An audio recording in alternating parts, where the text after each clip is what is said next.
let's move on. We'll talk a little bit more about Tulsa in a moment, but we do get to have Orange County's top goal scorer join us, and he got one over the weekend. One, or it almost looked like two at one point. So, Yaniv Bazini, welcome to the Orange and Black SoccerCast. Hey guys, thank you for having me. It's a pleasure. We asked and we asked and we asked. We heard you wanted to be on, and so we made it happen.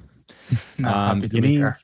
I'll just dive right into things. How has the step been from, or how has the step up been from League One? Um, it was a good step for me individually, of course, and I felt that I was ready. The level, of course, you can feel the difference in the level, in the championship, a bit more physical and more technical, I'll say as well. The fields are a bit better, so it also helps it. But I'm enjoying it so far. I, it's probably a low hanging fruit question here, but how's the weather here compared to Tormenta? The best. The weather here is the best in general. But yeah, compared to Tormenta, compared to wherever I've been in before, it's amazing here. Every day is the same perfect weather, and I'm enjoying every moment.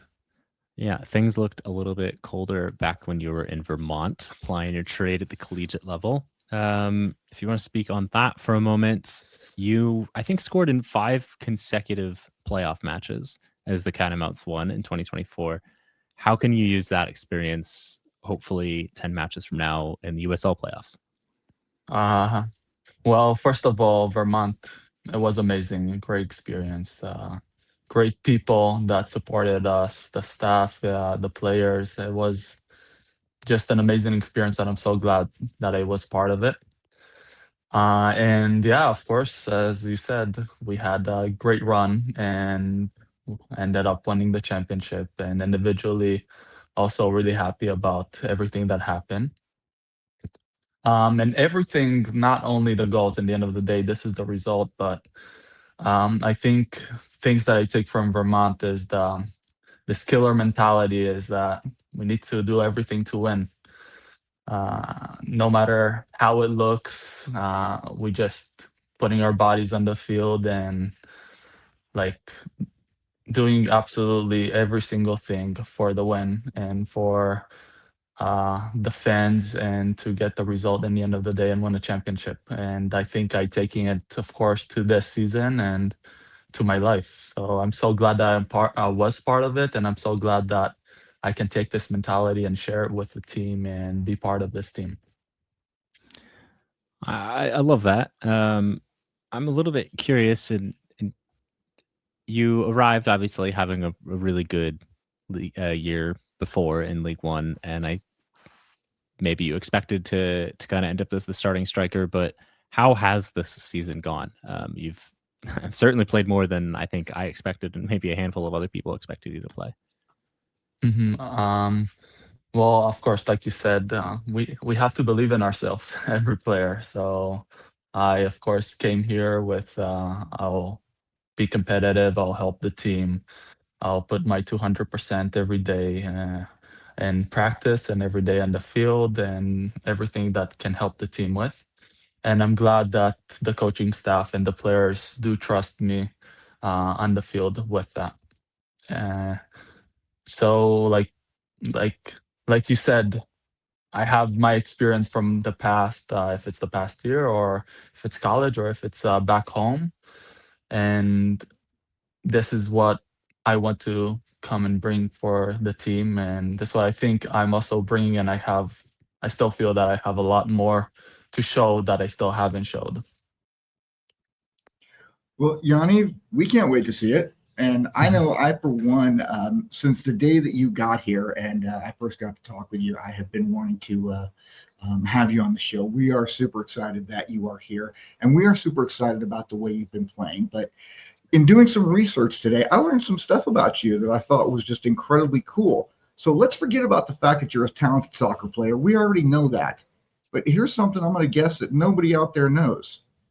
3.77 GPA in college, and I believe it was the conference scholar athlete of the year for 2024-25. Correct? Yeah, correct. That's to me, I mean, being a great athlete is awesome. Okay. There's only a small handful of people that are ever going to really make so much money that they never have to do anything else in their life but be a professional athlete. So it seems like you've got, you probably got some good things lined up for when the career finishes. Can you talk to us a little bit about what brought you to Vermont? What was the drawing decision? You went to North Carolina State first and redshirted there, and that was in 2020. And then from North Carolina State, why did you choose Vermont of all Uh, places? well, when I went to North Carolina State, I did enjoy there. I had a good season. I just didn't get along. I didn't think I got valued enough, and the moment I entered the transfer portal, it just was a very great connection with Vermont. That back in the day, where is Vermont? I never heard about this place.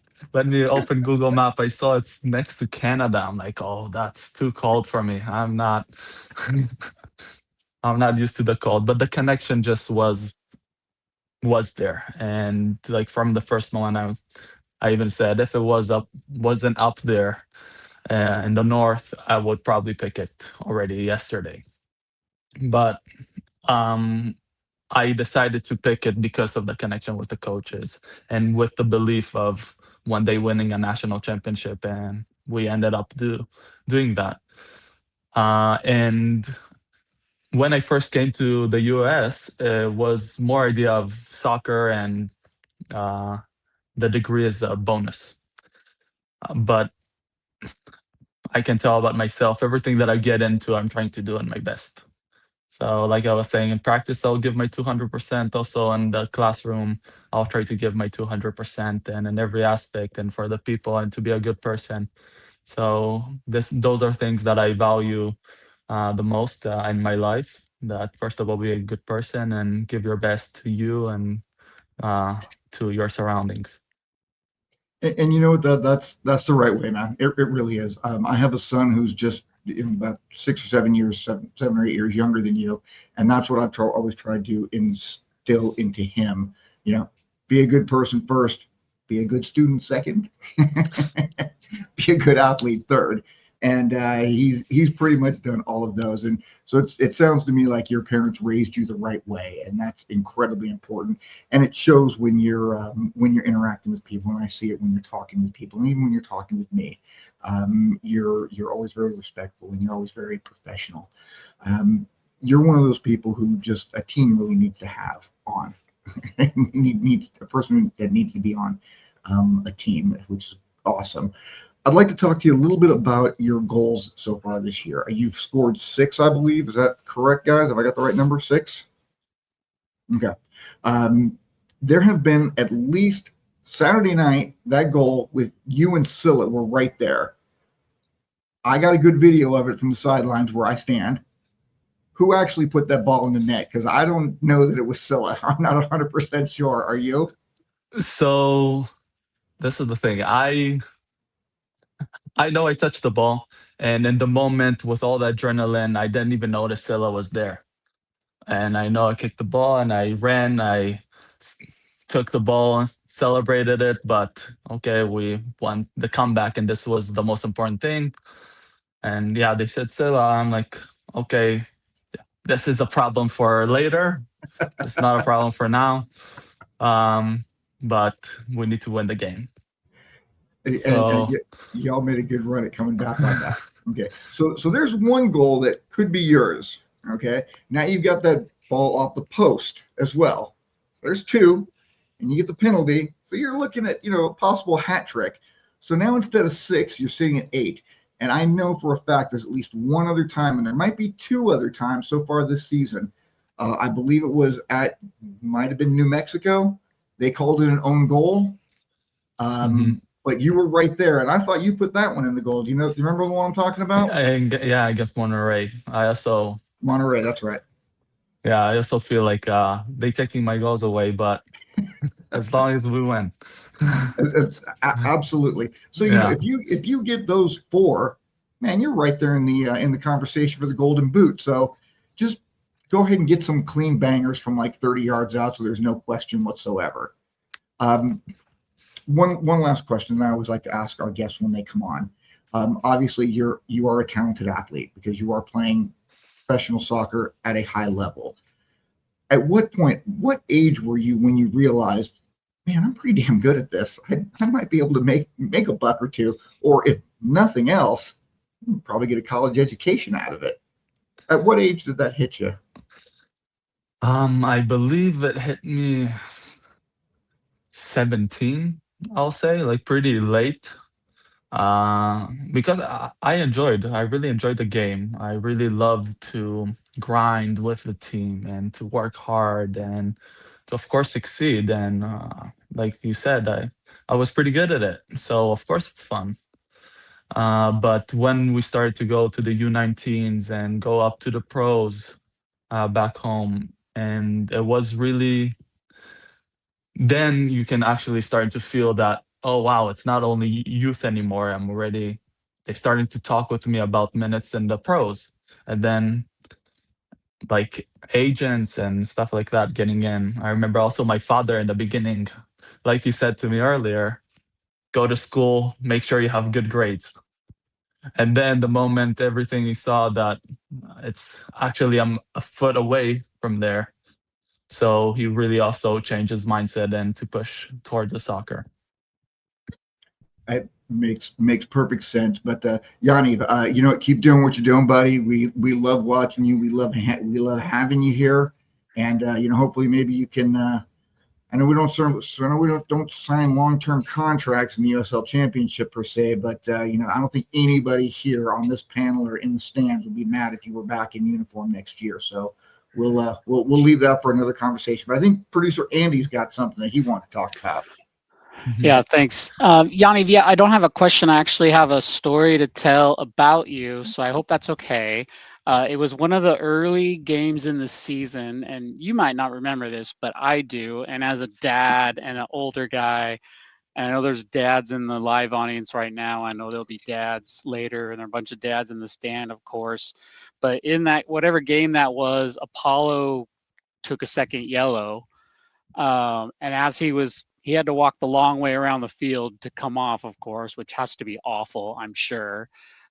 Young kid kind of hanging his head, and you were in the warm up area. And as he got close with his head down, you ran over and tipped his chin up. And as a dad, that just seeing that tells me what kind of player you are and what kind of teammate you are, what kind of man you are. And like you said, showing these guys how to be professionals, how to be men. So, it was probably small to you, but I know for a lot of us, we saw it, it meant a lot. So I just wanted to say thank you. I really appreciate you saying that. Like, it matters. Like you said, it matters you telling me that as well, and to know that those small things do go a long way. And like I was saying earlier, first of all, you need to be a good person. And I want to help this kid that is so talented and has a bright future in front of him. And just a small tough moment for him, just with a small gesture to help him. And I really appreciate you saying that.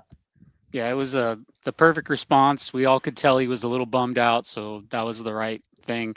Brad's got some questions for you. Thank you.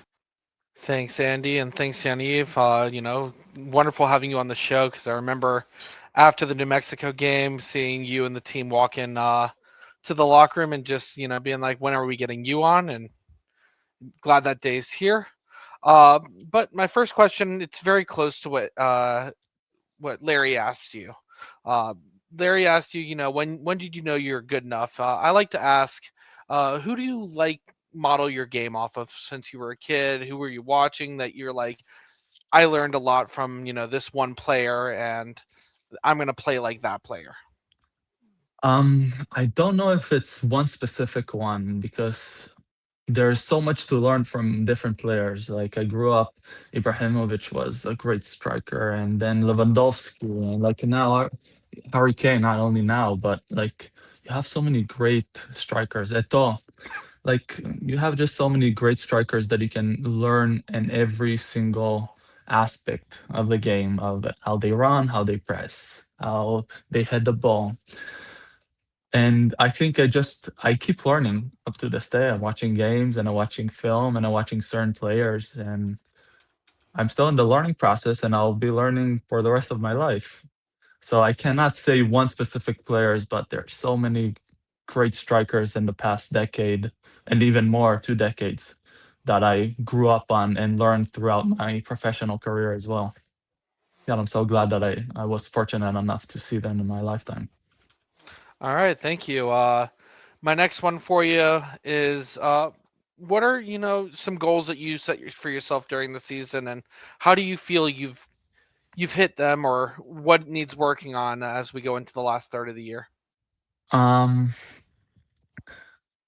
my goals are more not in the end of the year, besides of course winning a championship and like team goals that we can probably all know it.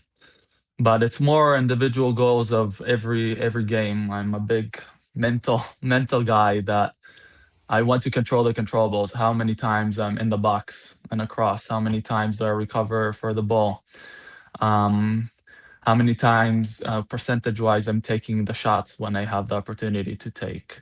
Whatever I can control to make it 100% of my control. So those are my goals, to just make it a positive cycle in my head, that I always be in the good state of mind and focused and always here in the moment, because sometimes when you shoot a PK, a keeper can make a save, like, and you can be bummed about it, or you can say, hey, you stood up and you took the shot. But I'm just trusting my body in the moment from all this years of practice of shooting in front of the goal and being in dangerous area, that my body already knows how to be there. And as long as I'm making sure that I'm there, everything else will come.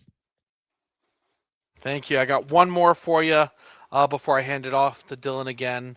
But one of the things we like to ask, it's a little silly, but between you and the players, we like to get a little glimpse into the locker room and see what everyone thinks of each other.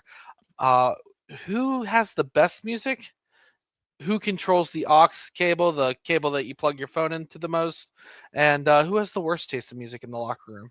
Uh, cannot tell who has the worst, because a lot of times, like, it will be bad songs, but overall it's really good. I like lately with my mood and everything, I like Tom's Ox. Like I like his music lately.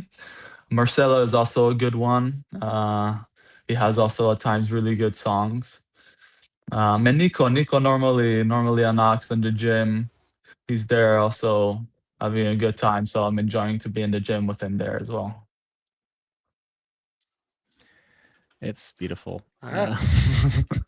I do appreciate that none of you are really ever willing to rat out who the worst music taste has. That's probably good team chemistry, because I personally would waste absolutely no time in saying that Larry, of the five of us that do the show, probably is the worst taste in music.